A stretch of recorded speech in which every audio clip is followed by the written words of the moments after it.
हाँ जी, circular flow of income का हमारा रिवीजन शुरू हो गया है आज से। चलो अब पढ़ना शुरू करते हैं। Circular flow of income basically होता क्या है? सर्कुलर फ्लो ऑफ इनकम में देखो, हमारे देश के अंदर जितनी भी ट्रांजैक्शन हो रही है उससे हमारी इनकम जनरेट होगी। क्या होगी? Income generate. मेरे एक व्यक्ति के लिए अगर एक ए पर्सन है, अगर ए पर्सन ने कोई खर्चा किया, कोई अगर एक्सपेंस किया बी के, और वो पैसा किसके पास गया? बी के पास। तो बी के लिए वो इनकम बन जाती है। ऐसे ही क्या होता है, बी खर्चा करता है, सी के लिए वो इनकम बन जाती है, सी खर्चा करता है, वो ए के लिए इनकम बन जाती है। तो इस तरह से हमारी इकॉनमी के अंदर पैसा सर्कुलर होता रहता है, सर्कुलेट होता रहता है। इसी चैप्टर को अंडर हम पढ़ेंगे, सर्कुलर फ्लो ऑफ इनकम। किस किस सेक्टर के अंदर पैसा हमारा जा रहा है, ये सब चीज़ें जब हम पढ़ने वाले हैं तो सर्कुलर फ्लो ऑफ इनकम बोलते हैं। सबसे पहली बात आती है, what do you mean bye national income? National income क्या होता है? Money value of all final goods and services. जितने भी गुड्स एंड सर्विसेज हमारे देश के अंदर प्रोडक्शन की जा रही है, उनकी जो मनी वैल्यू है उसको बोलते हैं हम क्या? उसको हम क्या बोलते हैं? National income. ठीक है। प्रोड्यूस बाय द कौन? Produce by the normal resident of a country. अब नॉर्मल रेजिडेंट कौन होता है? जो नॉर्मली रिजाइड करता है इंडिया के अंदर। रिजाइड मतलब जो रहता है। एक होता है स्टे करना, स्टे जो होता है for a shorter period of time होता है। फॉर एग्जाम्पल आप लोग गए कुल्लू मनाली, वहाँ पे 5 दिन के लिए स्टे किया, तभी तो उनका वर्ड यूज़ होता है स्टे। लेकिन रिजाइड होता है ना, रिजाइड दैट मीन्स आप 1 साल 2 साल 3 साल 4 साल मतलब परमानेंटली वहाँ पे रह रहे हो। तो यहाँ पे बोल रहा है normal resident of a country whether operating within the domestic territory of the country or outside in India in year. अगर मैं, सुनो मेरी बात, अगर मैं नॉर्मल रेजिडेंट हो गया ना, चाहे मैं कहीं भी कमाऊँ, वो मेरी नेशनल इनकम का पार्ट बनेगा। चाहे मैं कहीं भी कमाऊँ, अगर मैं नॉर्मली इंडिया के अंदर रिजाइड करता हूँ, अगर मैं नॉर्मली इंडिया का रेजिडेंट हूँ, चाहे मैं कहीं भी कमाऊँ, तो वो मेरी नेशनल इनकम का पार्ट बनेगा। ठीक है जी। 2 important point from the definition. सबसे पहली बात आती है, कुछ इंपॉर्टेंट पॉइंट है जो हमारे डेफिनेशन से आते हैं। सबसे पहली बात आती है मनी वैल्यू, कि हमें क्या करना है? The value of all goods and services expressed in money term. किस टर्म में निकाला जाता है? मनी टर्म में।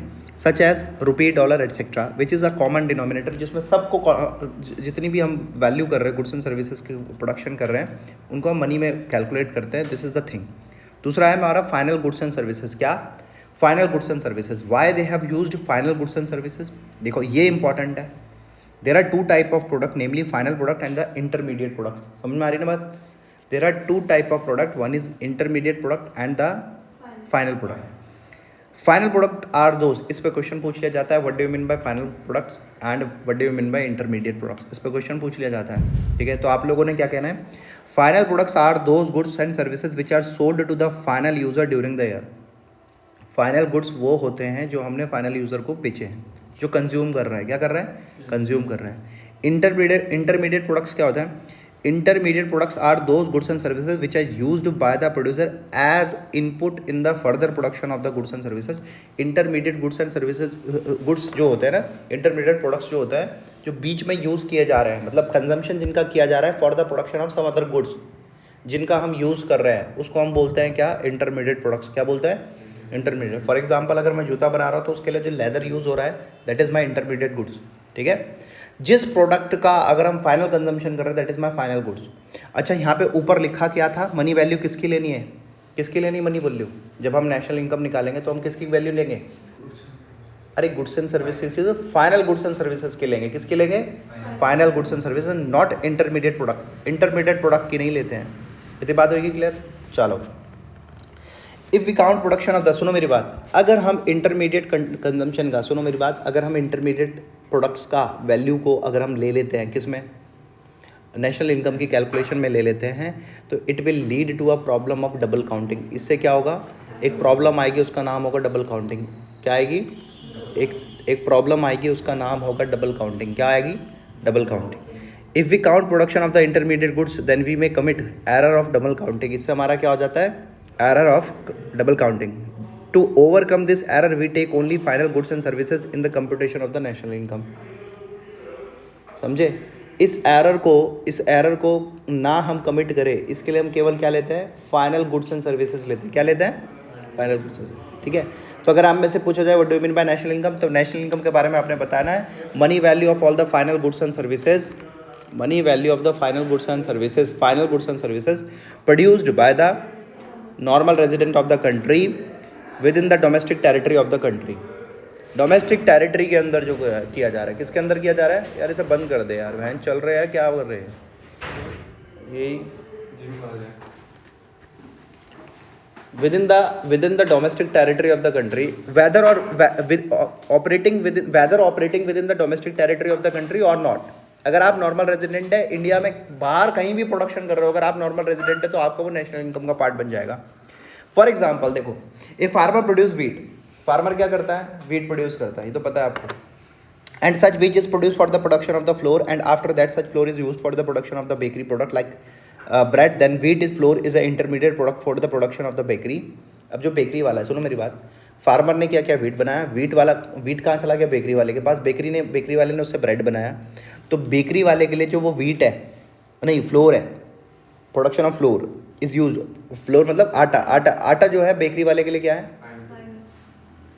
नालायक इंटरमीडिएट गुड्स है. उससे फर्दर प्रोडक्शन करेगा ना, ब्रेड बनाएगा. ठीक है ना. ब्रेड बनाने के बाद भैया वो उसे हाउस होल्ड लेके चला जाता है. कौन लेके चला जाता है? House hold. और सुबह सुबह चाय के साथ खा लेता है. ठीक है. This is my final goods. इस समय क्या हुआ? फाइनल कंजम्पशन हो गया उसका. क्या हो गया? Final consumption. ये हमारा फाइनल गुड्स बन गया. ठीक हो गया. लेकिन अब समझो, यही जो ब्रेड है, ये ब्रेड लेके चला गया कोई ब्रेड पकौड़े वाला. अब उससे भी फर्दर प्रोडक्शन करेगा. तो ब्रेड पकौड़े वाले के लिए वो क्या है? और जब वो ब्रेड पकौड़ा बना करके किसी को दे रहा है तो वो क्या है? Final goods. और जो वो भी बंदा कंज्यूम कर रहा है उसे. अब ब्रेड पकौड़े वाले ने भी बना करके उसे पैकेट में पैक कर दिया, अब भी वो दुकानों में बेच रहा है, तो भी क्या बन गया? वो इंटरमीडिएट गुड्स. फाइनल गुड्स नहीं है बेटा. ठीक है ना. अब आती बात, नॉर्मल रेजिडेंट किसे कहा जाता है? अभी तक ऊपर हमने पढ़ा, 4 चीज़ें पढ़ी थी. पहले क्या? नेशनल इनकम हम जब कैलकुलेट करते हैं तो हम कहते हैं कि money value of all final goods and services. Money value of all final goods and services produced by the normal resident. ठीक है. Whether in the domestic territory और नॉट. अगर नॉर्मल रेजिडेंट है तो भैया उसने इंडिया में प्रोड्यूस किया या नहीं किया, उससे मतलब नहीं होता.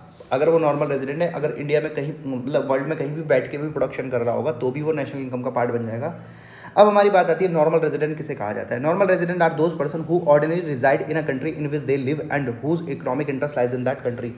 जिसका इकोनॉमिक इंटरेस्ट क्या होता है? लाइज करता है. मेरे इकोनॉमिक इंटरेस्ट क्या होता है? जहाँ पे मैं कमा रहा हूँ, मेरी प्रॉपर्टी है, जहाँ पे मेरे पैसे हैं, ठीक है, संपत्तियाँ हैं, जहाँ पे मैं नॉर्मली मैं खर्चा कर रहा हूँ. इकोनॉमिक एक्टिविटीज़ उसे बोलते हैं. प्रोडक्शन कर रहा हूँ, पैसे खर्चा कर रहा हूँ, इनकम कमा रहा हूँ, जहाँ से मैं इनकम जनरेट कर रहा हूँ, that is my normal resident. क्या है? They earn income by carrying out the economic activity there. They may or may not be citizen of that country. ऐसा हो सकता है कि वो हमारे देश के सिटीज़न हो या ना हो. जैसे कि हमारे अक्षय कुमार जी थे. अक्षय कुमार जी को अब सिटीजनशिप मिल चुकी है. अभी कनाडा का जो अभी मैटर फंसा था उससे पहले थोड़े दिन पहले ही उनको क्या मिली है? सिटीजनशिप मिल चुकी है इंडिया की. पहले वो सिटीजनशिप कहाँ की थी उनके पास? कनाडा की सिटीजनशिप थी. तो क्या वो नॉर्मल रेजिडेंट थे? क्योंकि वो इंडिया के अंदर मूवीज़ बना रहे थे. रेजिडेंट वो इंडिया के थे. कहाँ के थे? इंडिया के. इंडिया के रेजिडेंट माने जाते थे क्योंकि नॉर्मली वो इंडिया के अंदर रह रहे हैं, जहाँ पे वो नॉर्मली अपनी इकोनॉमिक एक्टिविटीज़ कर रहे हैं, वहाँ पे वो क्या होंगे? नॉर्मल रेजिडेंट माने जाएंगे. पक्का हो गया? क्लियर? ठीक है. डोमेस्टिक टेरिटरी होती है क्या? इट रेफर्स टू जोग्राफिकल और political boundary of a country. Geographical और द पॉलिटिकल बाउंड्री, जहाँ तक मेरी पहुँच है. जोग्राफिकल क्या होता है? Physical structure of the country. ठीक है. Of a country excluding the foreign. देखो, लेकिन जब भी हम आपकी डोमेस्टिक टेरिटरी की बात करेंगे, फॉरेन एम्बेसीज इंक्लूड नहीं होगी डोमेस्टिक टेरिटरी में. फॉरेन एम्बेसीज क्या होती है? फॉरेन एम्बेसी जैसे मैंने अभी बताया था, कल भी बताया था, कनाडा वाली जो लोग हैं अभी, जैसे हमने उन्हें भगाया यहाँ से कि भागो यहाँ से, उन लोगों ने भी भगाया हमारे वालों को, है ना.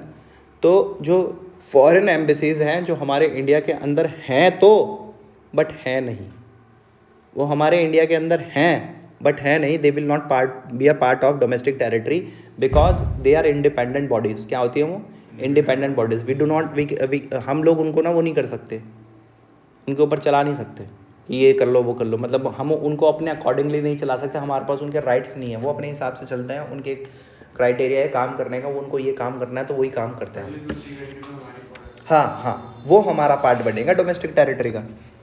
ठीक है. Geographical excluding the foreign embassies and the international institution like UN, WHO. इसी तरह से international institution, foreign embassies and the international institution जितने भी, जैसे मान लीजिए WHO है, वर्ल्ड हेल्थ ऑर्गेनाइजेशन है यार, वो तो वर्ल्ड वाइड फैला हुआ है. इंडिया के अंदर अगर उनका ऑफिस है काम करने के लिए, ऑफिस ही तो है, लेकिन that will not be a part of the domestic territory. अगर वो भी कुछ भी प्रोडक्शन वगैरह करेंगे, कुछ भी production of goods and services करेंगे, that will not be a part of the national income for calculating the national income of the India. India की नेशनल इनकम कैलकुलेट करने के लिए वो इंक्लूड नहीं किया जाएगा। Located within the geographical territory and including the embassies of this country located outside its geographical territory. मतलब अगर हमारी एम्बेसीज इंडिया से बाहर में कहीं किसी देश के अंदर है, वो that will be a part of हमारा क्या, domestic territory. But the embassies which of the foreign countries which are located in India, India के अंदर जो है they will not be a part of the domestic territory. Note, the money value of the final goods and services produced in the year by the production unit located within the domestic territory of India is called domestic product। जो हमारे domestic area के अंदर अंदर production किया जाता है, समझ के चलना, एक होता है नेशनल प्रोडक्ट, एक होता है डोमेस्टिक प्रोडक्ट। क्या होता है? एक होता है डोमेस्टिक प्रोडक्ट, एक होता है नेशनल प्रोडक्ट। जो डोमेस्टिक एरिया के अंदर अंदर प्रोडक्शन हो रहा है that is my domestic product. और अगर हम उसमें जो हम बाहर से कमा के लेके आए हैं, रिवीजन में देखो बहुत कॉन्सेप्ट खुलता है, मेरे को बहुत अच्छा लगेगा, रिवीजन होता चला जाएगा। तुम्हारी मैक्रो में जो अभी तक हमने पढ़ा दोबारा से रिवीजन होगा, तुम्हारी एप्लीकेबिलिटी और बढ़ जाएगी, मस्त हो जाएगा। और ठीक है, समझो मेरी बात को। कह रहे हैं कि डोमेस्टिक प्रोडक्ट जब हम उनको क्या करते हैं, जैसे हम नेशनली इंटरनेशनली, जैसा हमने अभी बैलेंस ऑफ पेमेंट में भी पढ़ा, एक्सपोर्ट करके कितना पैसा आता है ना, वहाँ से जो प्रोडक्ट हमने कमाया है, जो गुड्स एंड सर्विसेज हमने इंटरनेशनली लेवल पे करी है, उसको अगर हम इंक्लूड कर दें तो वो नेशनल इनकम का पार्ट बन जाता है। और अगर हमें डोमेस्टिक प्रोडक्ट, डोमेस्टिक टेरिटरी के अंदर जितना भी प्रोडक्शन किया है, डोमेस्टिक टेरिटरी के अंदर जितना भी प्रोडक्शन किया है, that will form a part of domestic income. किसका पार्ट बनेगा वो? डोमेस्टिक, जो घर में प्रोडक्शन किया है, बेसिकली जो घर में इनकम कमाई है। क्या करिए? घर में इनकम कमाई है, उसकी बात कर रहे हैं। और जब हम नेशनल इनकम की बात करते हैं तो जो हमने इंटरनेशनली भी कमाया है ना, वो भी हमारा इंक्लूड हो जाएगा किसके अंदर, ठीक है। And when we add net factor income receive from the abroad then it become national income. जब हम इन बाहर से कमाई हुई इनकम को डोमेस्टिक इनकम के साथ जोड़ देते हैं, वो क्या बन जाता है? हमारा नेशनल इनकम। अब एक बात तुम्हें ध्यान रखने वाली बात है, कुछ भी रिमेंबर रखना हर टाइम, फैक्टर ऑफ प्रोडक्शन क्या होता है? फैक्टर ऑफ प्रोडक्शन क्या होता है? फैक्टर ऑफ प्रोडक्शन होता है land, labour, capital and entrepreneurship. मतलब कहीं भी प्रोडक्शन करना है ना मेरे भाई, अगर मान लीजिए भैया हमारा कोई एक बच्चा है, क्या करता है, पढ़ लिख करके भाई साहब बिजनेस शुरू कर देता है। क्यों हो रहा है? बिजनेस शुरू करता है, तो बिजनेस शुरू करने के लिए उसे क्या क्या चाहिए होगा? उसे चाहिए होगा लैंड, लेबर, कैपिटल और एंटरप्रेन्योरशिप। एंटरप्रेन्योरशिप स्किल उसकी खुद की हो सकती है, या ये किसी की हायर भी कर सकता है। कह रहा भैया पापा के पास बहुत पैसा है, ठीक है यार, तू अपने आप की क्यों सोचता, मैं किसी और की बात कर रहा हूँ। सुनो मेरी बात को, पैसा बहुत है पापा के पास, मैंने क्या किया, अब एक एजुकेटेड पर्सन था, उसे हायर कर लिया, एंटरप्रेन्योरशिप वहाँ से आ गई, है ना। लैंड क्या होता है बेटा? लैंड होती है नेचुरल रिसोर्सेज। जितनी भी नेचुरल रिसोर्सेज उनको लैंड की डेफिनेशन में डाला गया। किस में डाला गया? लेबर आपको पता ही है, हम लोग, ठीक है। कैपिटल क्या होती है? पैसा। और एंटरप्रेन्योरशिप क्या होती है? स्किल्स, बिजनेस चलाने की, शार्क टैंक वाले टाइप जो लोग होते हैं। तो कहीं भी प्रोडक्शन अगर करना चाहते हो तो आपको 4 चीज़ें चाहिए, लैंड, लेबर, कैपिटल, एंटरप्रेन्योरशिप। क्या? लैंड, लेबर, कैपिटल, एंटरप्राइजेस भी बोल देते हैं उसको। लैंड, लेबर, कैपिटल, एंटरप्रेन्योरशिप, 4 चीज़ें चाहिए for the factor of production. याद रखेगा, what do you mean by factor of production? Land, labour, capital, entrepreneurship. Land, labour, capital, entrepreneurship. Land, labour, capital, entrepreneurship, 4 चीज़ें, ठीक है। अब हमारी बात आती है सर्कुलर फ्लो ऑफ इनकम के बारे में बात करेंगे। किसके बारे में बात करेंगे? सर्कुलर फ्लो ऑफ इनकम के बारे में बात करेंगे। देखो, if it refers to the cycle of generation of income, एक साइकिल चलती है हमारे देश के अंदर, उसको बोलते हैं cycle of generation of income. Income generate करने के लिए एक साइकिल चलती है, उसको बोलते हैं circular flow, cycle of generation of income in the process production package, it's distribution among the factor of production and finally it's circular from the, देखो हो क्या रहा है, it's circulation from household to the firm in the normal consumption on the goods and, देखिए phases of circular flow of income, जो ऊपर definite ये इतनी लैंग्वेज लिखी हुई, इसको यहाँ से बड़ी आराम से पढ़ जाएंगे। What are the phases of the circular flow of income? 1 is generation phase, distribution phase and the disposition phase. समझ के चलना, 1 इज जनरेशन फेज या फिर प्रोडक्शन फेज भी बोल देते हैं। अगर आप डायग्राम देखोगे, यहाँ पे मेरा अच्छा सा डायग्राम आप लोगों को दिख रहा होगा। जिनके पास नोट्स नहीं थे, तो मैंने तो नोट्स में बनवाया था बच्चों को ना, तुम लेके तो आए नहीं होंगे ना, जो पुराने बच्चे। देखो प्रोडक्शन फेज़ की बात, सबसे पहले हमारा होता है प्रोडक्शन फेज़। सबसे पहले हम क्या करते हैं? गुड्स एंड सर्विसेज का प्रोडक्शन करते हैं। क्या करते हैं? गुड्स एंड सर्विसेज का प्रोडक्शन। जनरेशन ऑफ इनकम, जितनी ज़्यादा गुड्स एंड सर्विसेज, देखो हम जैसे जैसे हम हमारी गुड्स का सर्विसेज का प्रोडक्शन करेंगे, this is known age generation phase. उसके बाद हम क्या कर देते हैं, डिस्ट्रीब्यूशन ऑफ, जब यहाँ हम इनकम जनरेट कर लेते हैं, जनरेशन ऑफ इनकम होती है ना, जैसे हम फैक्ट्री वगैरह में गुड्स बन रहे हैं हमारे, वहाँ पे क्या हो रहा है, एक तरह से जनरेशन ऑफ इनकम हो रही है, लोग हमारे पास काम कर रहे हैं, फिर हम उसको इनकम फेज में डिस्ट्रीब्यूट कर देते हैं इनकम को। फिर जब वो इनकम हाउस होल्ड के पास आ जाती है, देखो ना, पहले मैं जनरेट करूंगा इनकम, जनरेट इनकम कैसे करूंगा, फैक्ट्री में काम कर रहा हूँ दिन भर, सुबह से शाम तक काम कर रहा हूँ फैक्ट्री में, वहाँ जनरेशन ऑफ इनकम होती है। फिर वहाँ से डिस्ट्रीब्यूशन ऑफ इनकम है, वो हमें क्या करते हैं, इनकम डिस्ट्रीब्यूट करते हैं। कैसे करेंगे, पहले वो गुड्स बेचते हैं, फिर उसके बाद एक्सपेंडिचर फेज आ जाएगा, जब हमारे पास वो इनकम आ जाएगी उसको हम क्या कर देते हैं, डिस्पोज कर देते हैं। क्या कर देता है, डिस्पोज। इट्स लाइक कि फैमिली की तरह सोचो, आपके फैमिली वाले क्या करते हैं, कहीं पे ऑफिस में जाके जॉब करते हैं, दिन भर जॉब करने के बाद जनरेशन ऑफ इनकम, कौन सा फेज़ है वो, generation of income, production phase. क्या है वो, प्रोडक्शन फेज़। दूसरा है फिर वहाँ से इनकम मिल जाती है, वो डिस्ट्रीब्यूशन ऑफ इनकम होती है, और फिर उसके बाद मैं उसको खर्चा करता हूँ, सब्जी सुब्जी खरीदने में, ये होता है। तो 3 फेजेज़ में हमारे देश में सर्कुलर फ्लो ऑफ इनकम होता है। डिस्ट्रीब्यूशन, सबसे पहला प्रोडक्शन फेज़, दूसरा है income distribution of income phase, and the disposition phase. Production, distribution and PDD, और मैंने इसका क्या लिखा था, पीडीडी। देखो, जीडीडी बोल दो, जनरेशन ऑफ, जीडीडी बोलो, generation of income, distribution of the income and the disposition of the income. GDD, generation of the income, distribution of the income and the disposition of the income. 3 चीज़ों में categorise कर दिया गया है इसको, ठीक है जी। अब हमारी बात आती है, ये बहुत इंपॉर्टेंट है, कई जगह हम इस चीज़ को पढ़ते भी हैं, what do you mean by stock and the flow concept. इसके ऊपर क्वेश्चन भी पूछ लिया जाता है, what do you mean by stock and the flow concept.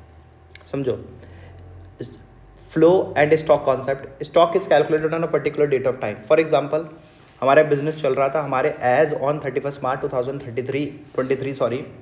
2023 को हमारा कितना स्टॉक पड़ा हुआ है, that is a stock concept. कौन सा है, स्टॉक कॉन्सेप्ट। और पूरे साल में मैंने कितनी सेल करी, that is my flow concept. तो stock concept is calculated on a particular date. कौन सी डेट पे, किसी पर्टिकुलर डेट पे कैलकुलेट किया जाता है। और जो फ्लो कॉन्सेप्ट होता है वो कौन सी डेट पे होता है, वो पूरे साल का कैलकुलेट होता है कि मैंने पूरे साल में कितना किया। फॉर एग्जांपल, मेरे पूरे साल के अंदर कितनी मारुति सुजुकी कंपनी ने कितना डिस्ट्रीब्यूशन ऑफ इनकम किया है, सॉरी, कितनी मारुति कार बनाई है, ठीक है, कार्स बनाई है। This is my flow concept. क्या है, फ्लो कॉन्सेप्ट। और एज ऑन 31 मार्च कितनी मारुति सुजुकी के पास कार बच चुकी हैं, that is my stock concept. It is calculated on a particular date. Stock concept तो क्या होता है, it is calculated on a particular date. And flow concept क्या होता है, it is calculated on a during the period of time, कि पूरे साल भर में आपने कितना कमाया है। समझा भाई, समझा। चलो, stock variable refers to that variable which is measured at a particular point of time. कौन से पर्टिकुलर पॉइंट ऑफ टाइम पे कैलकुलेट होता है, तो उसे बोलते हैं हम स्टॉक कॉन्सेप्ट। फ्लो क्या होता है, flow variable refers to the variable which is measured over a period of time, ठीक है जी। Time dimension, it does not have a time dimension, it has a time dimension as its magnitude can be measured over a period of time, कि एक साल में मैंने कितना production किया।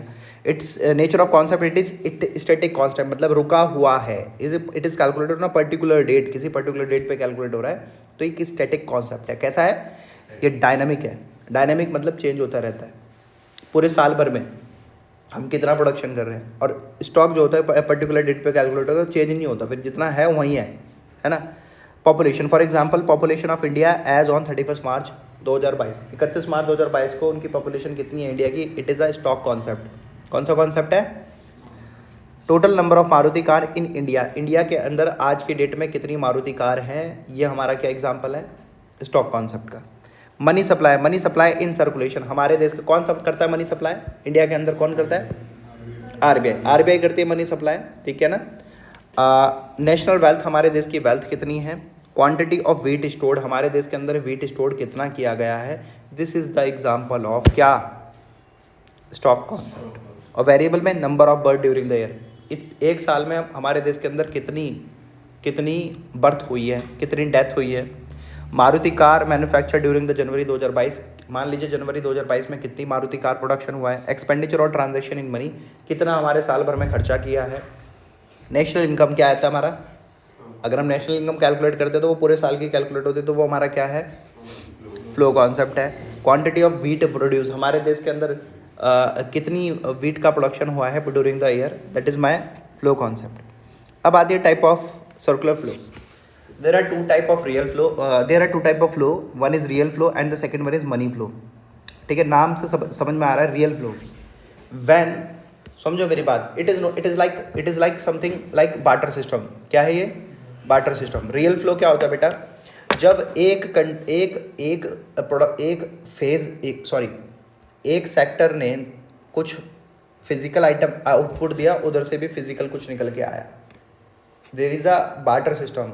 आपने गुड्स दिए तो हम भी गुड्स देंगे. There is no involvement of money. Money का इन्वॉल्वमेंट नहीं है.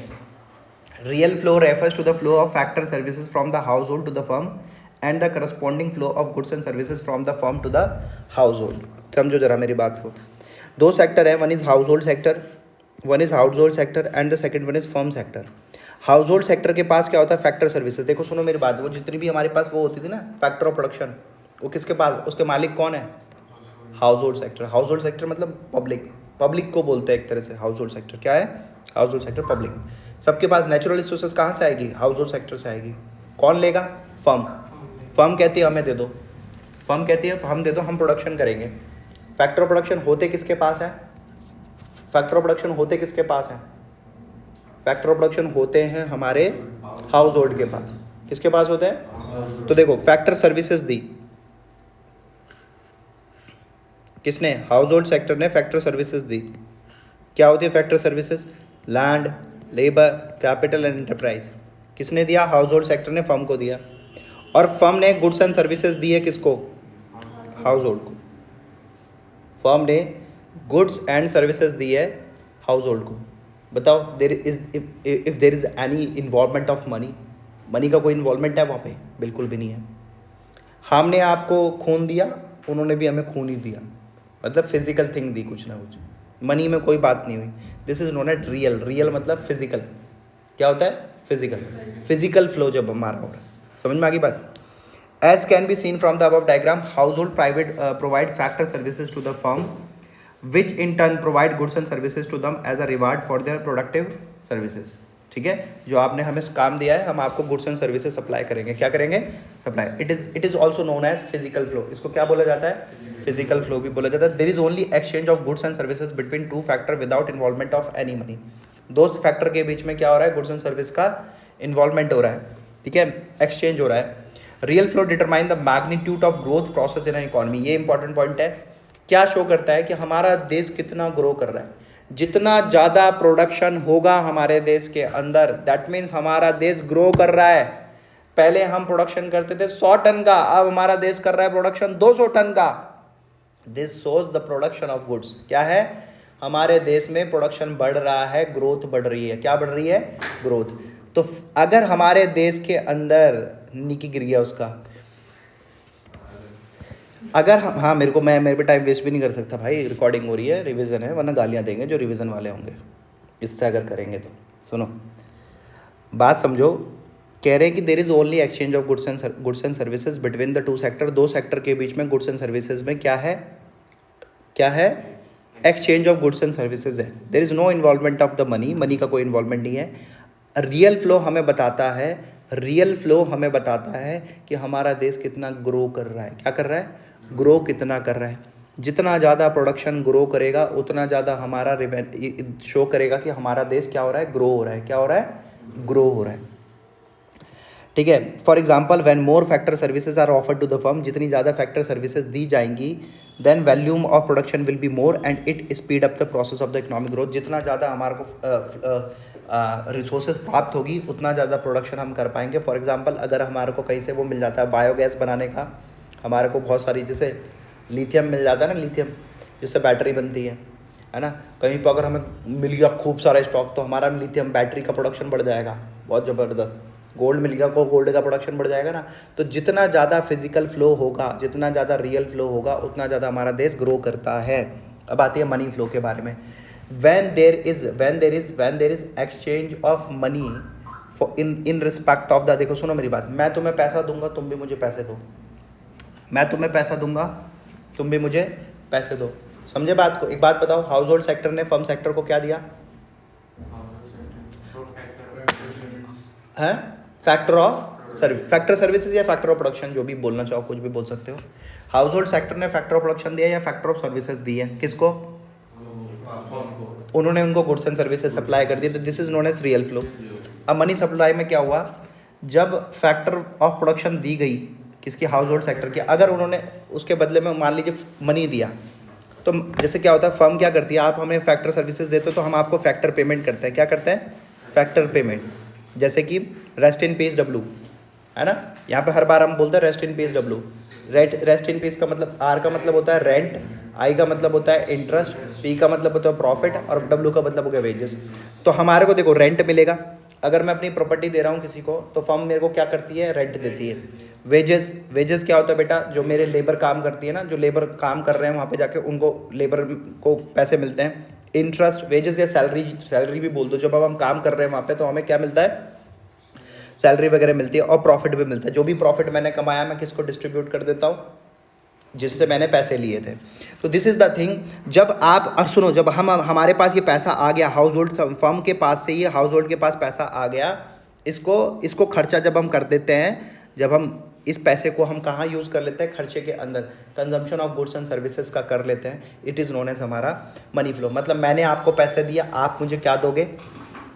आप भी मुझे पैसे दोगे, ठीक है ना। जो मैंने पैसे आया तो मैं गुड्स खरीदूंगा, मान लो मैं फ्रिज खरीदना चाहता हूँ, तो मैं कहाँ से खरीदूंगा?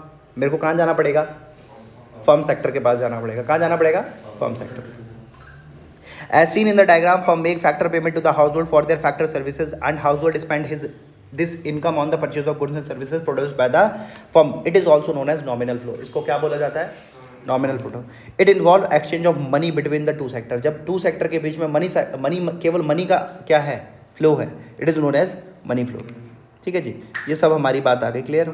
ये इसके ऊपर क्वेश्चन, हाउस होल्ड ने क्या किया मनी फ्लो में? देखो ना, सुनो मेरी बात, जब हाउस होल्ड के पास पैसा आया, किसने दिया? फैक्टर, उसने, फर्म ने। किसने दिया?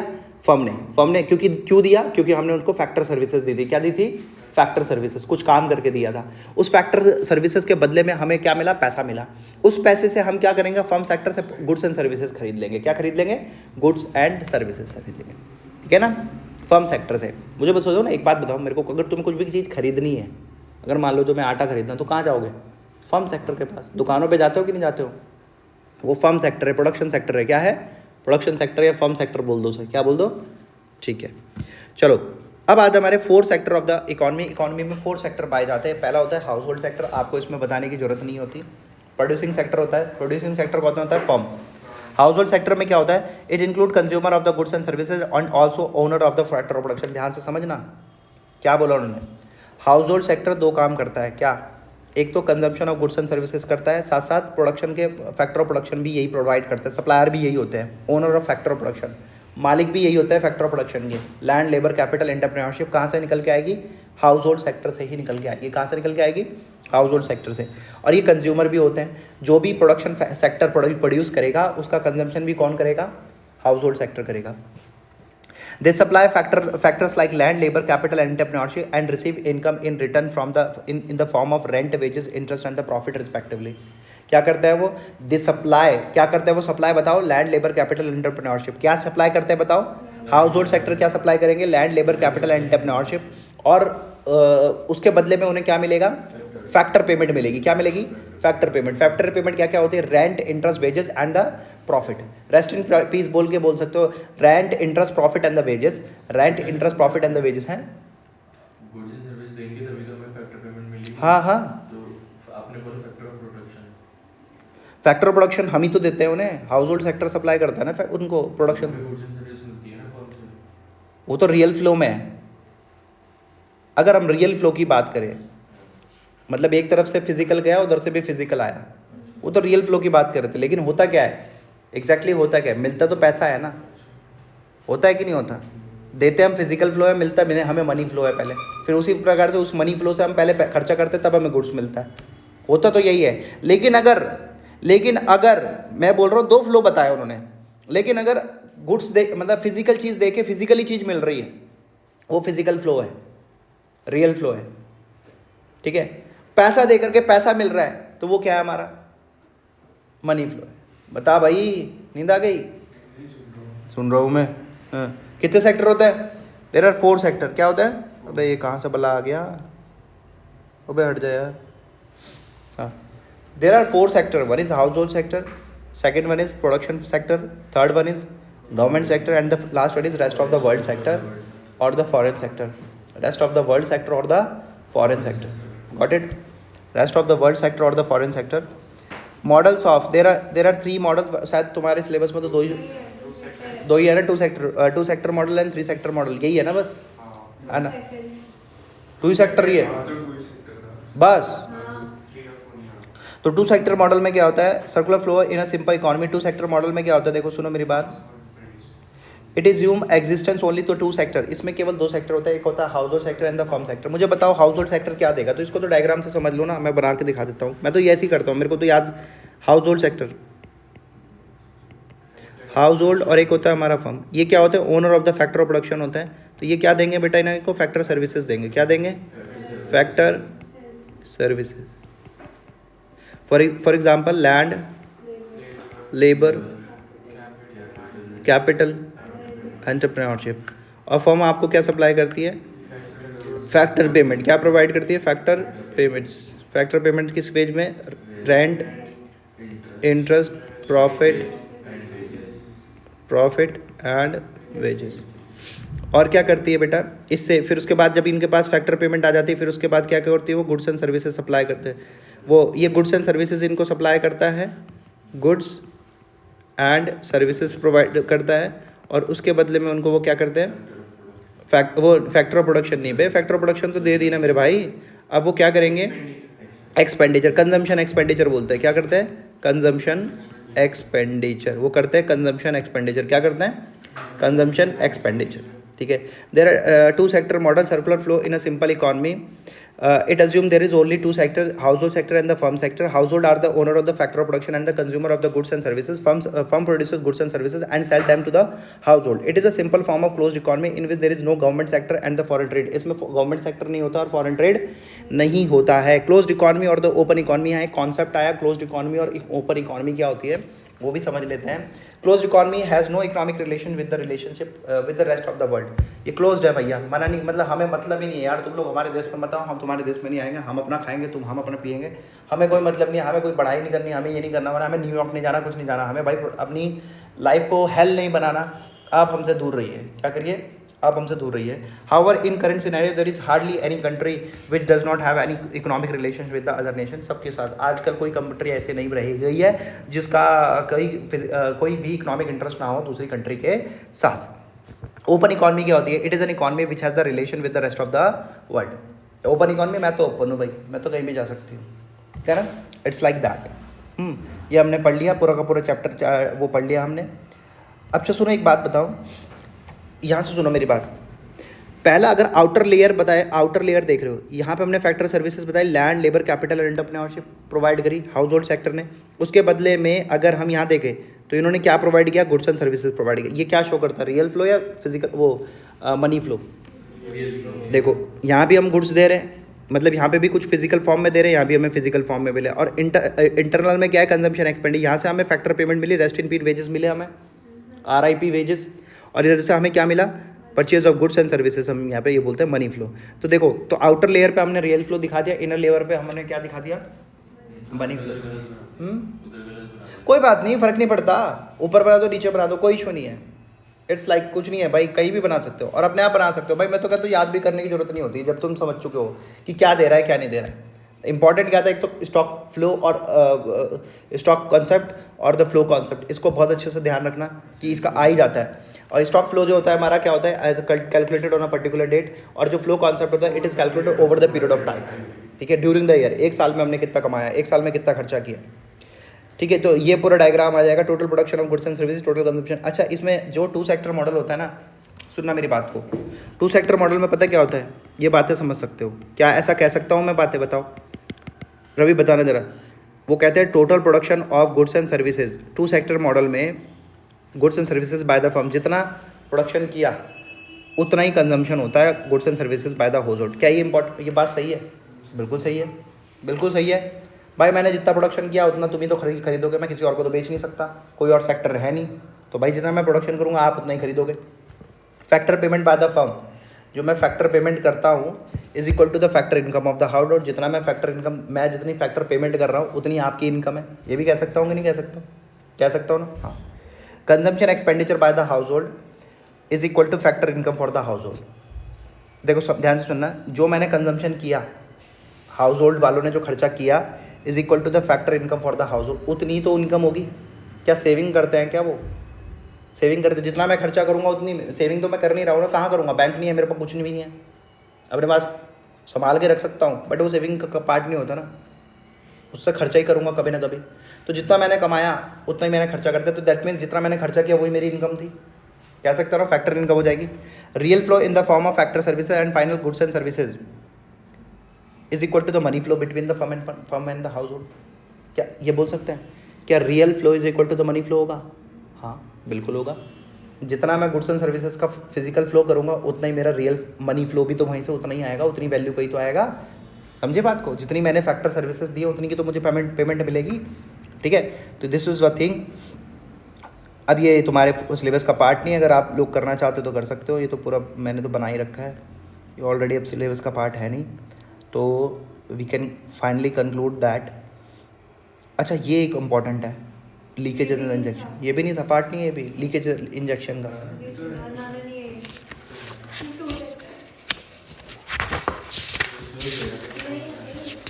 नहीं है भाई, ये भी पार्ट नहीं है। नहीं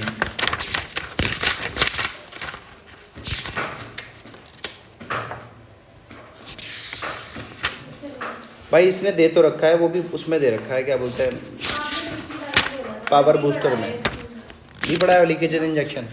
नॉट इज भाई, देख लेना, अगर हुआ मुझे मत बोलना।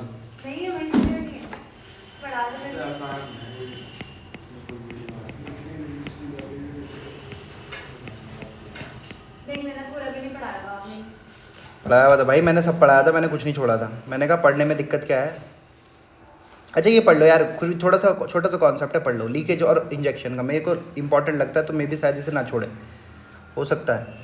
वैसे अगर सिलेबस का पार्ट नहीं होगा तो कह नहीं सकते, बस पता कर लेना अपनी बुक, अपनी किताब में उस सिलेबस से देख लेना, या फिर अपनी मैम से पूछ लेना, ma'am is it is part of the हमारे, आज पूछ लेना तो मैम ये लीकेज और इंजेक्शन जो टॉपिक है क्या वो पार्ट है हमारे सिलेबस का। फ़ोन मत निकालो अभी, एडिक्टेड हो रखे बिल्कुल, इससे तो रुका नहीं जाता थोड़ी देर भी। गुड मॉर्निंग का मैसेज डाल ले। समझो लीकेज मतलब पैसा निकलना। ठीक है, leakage refers to withdrawal of money from the circular flow. जो हमारा सर्कुलर फ्लो हो रहा है ना हमारे इंडिया के, उसके अंदर वैसे ये पार्ट नहीं आएगा। जब 2 सेक्टर है ना, ये आएगा ही नहीं, सिलेबस का पार्ट ही नहीं बनेगा, क्योंकि ये 3 और 4 सेक्टर में दिखता है जहाँ पे टैक्सेस वैक्सेस लगते हैं। समझ रहा जरा? सर्कुलर लीकेज का क्या मतलब होता है? Withdrawal of money from the circular flow. Circular flow से पैसा निकल के जा रहा है, जो सर्कुलर फ्लो हो रहा था ना उसमें से पैसा निकल जा रहा है। ठीक है ना?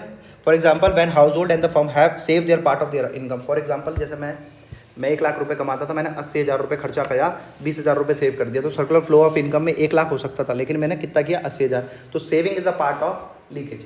अगर हम सेविंग कर रहे हैं तो क्या हो जाएगा? लीकेज हो जाएगी। It lead to leakage from the circular flow of income. Leakage और withdrawal refers to that part of income which does not pass through the circular of income. Leakage वो पार्ट होती है इनकम का जो circular flow of circle में नहीं आता। As a result it is not available for spending on currently produce goods and services, जिसकी वजह से उस पैसे का हम यूज़ प्रोडक्शन को खरीदने में, कंजम्पशन करने में नहीं कर पाते। That's why it is known as leakage. क्या बोला जाता है? Leakage. Leakage reduces the flow of income. Leakage से क्या होता है? फ्लो ऑफ इनकम का रिडक्शन हो जाता है। फॉर एग्जाम्पल 2 सेक्टर मॉडल में अगर बात करेंगे, no leakage, there is no leakage in 2 sector model. 2 sector model में लीकेज ही नहीं है, क्योंकि जितना मैं खर्चा करता हूँ उतना मैं सेविंग तो कर नहीं सकता, टैक्स में पे नहीं करता, जितना खर्चा किया उतना ही मैंने दूसरे के लिए इनकम हो जाता है। जो कमाता हूँ वही खर्चा कर देता हूँ। वो 4 पॉइंट हमने जो पढ़े ऊपर। 2 सेक्टर मॉडल में होता है सेविंग। 3 सेक्टर मॉडल में सेविंग प्लस टैक्सेस, जो गवर्नमेंट हमसे टैक्स ले लेती है ना वो। अगर हमसे टैक्स ना लेती तो उस पैसे को हम क्या करते हैं? खर्चा करते। क्या करते हैं? खर्चा। 4 सेक्टर मॉडल में सेविंग, टैक्सेस प्लस इम्पोर्ट। जब हम इम्पोर्ट करते हैं ना तो हमारा पैसा कहाँ चला जाता है? बाहर। तो हमारे सर्कुलर फ्लो में से निकल के गया ना पैसा, गया कि नहीं गया? हमारे सर्कुलर फ्लो ऑफ इनकम में से पैसा निकल गया, है ना? अब इंजेक्शन क्या होता है? इंजेक्शन मतलब पैसा आना। फॉर एग्जांपल पहला 2 सेक्टर मॉडल में नो इंजेक्शन। ठीक है। इन्वेस्टमेंट, जैसे 2 सेक्टर मॉडल होता है फिल्म फाइनेंशियल मार्केट। हमारे देश के अंदर जो पैसा लगता है, हम जो इन्वेस्टमेंट करते हैं उससे क्या होगा? हम जब इन्वेस्टमेंट करेंगे वो पैसा हमारे मार्केट में आएगा, मार्केट में फ्लो में बढ़ जाएगा। फिर उसके बाद क्या होता है 3 सेक्टर मॉडल में, इन्वेस्टमेंट प्लस गवर्नमेंट एक्सपेंडिचर। जो गवर्नमेंट एक्सपेंडिचर करती है उसका क्या होता है, वो इंजेक्शन होता है, सर्कुलर फ्लो ऑफ इनकम। जब वो खर्चा करेगी तो दूसरे के लिए वो क्या बनेगा, इनकम बन जाएगा। और फोर्थ सेक्टर मॉडल में था investment plus government expenditure plus export. Equilibrium is achieved when the injection are equal to the leakages. अगर इक्वल इंजेक्शन और leakages are equal, that means हमारी इकॉनमी बढ़िया है कंडीशन में, इक्विलिब्रियम कंडीशन में। ठीक है, this was for the today. ठीक है।